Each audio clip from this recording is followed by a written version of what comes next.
Kemi hyrë në muajin maj, ndërsa pranvera po bëhet gati të lërë vendin Stinës së Verës. Në një pjesë të shëtitoris Taulantja në Durrës, Stina e gjelbërimit dhe çeli së luleve duket se nuk kanë mbërritur akoma. Fillimi i shëtitoris, aty ku 2 vite më parë u zbatua loti i tretë i riabilitimit të saj, duhet të ishte transformuar tani në një sipërfaqe të gjelbërt, por në realitet nuk është as pak kështu.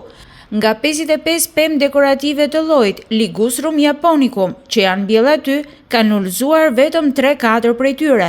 Të tjerat janë shndërruar në drunj të tharë, që nuk pritet të gjelbërojnë ndonjëherë. E projektuar për të transformuar në një sipërfaqe të gjelbërt, realiteti tregon komplet të kundërtën në këtë hapësirë pranë portit të peshkimit, ku edhe bari ka mbierë tek tokë. Pas interesimit që Durrës Lajm bëri pranë Agjencisë së Parqeve Urbane, na u tha se ndërmarrja i ka nisur një shkresë zyrtare firmës që ka mbjellë pemë dekorative në momentin kur kanë konstatuar tharjen e tyre. Në shkresë, firmës i kërkohet zëvendësimi i pemëve të thara me fidan të rinj.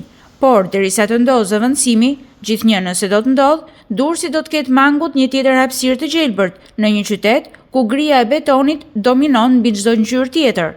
Ndërkohë, në anën tjetër të shëtitoris bregdetare po vijon projekti për rehabilitimin e saj dhe vendosjen e pergolatave të betonit të ideuara nga arkitekti spanjoll Ricardo Bofill.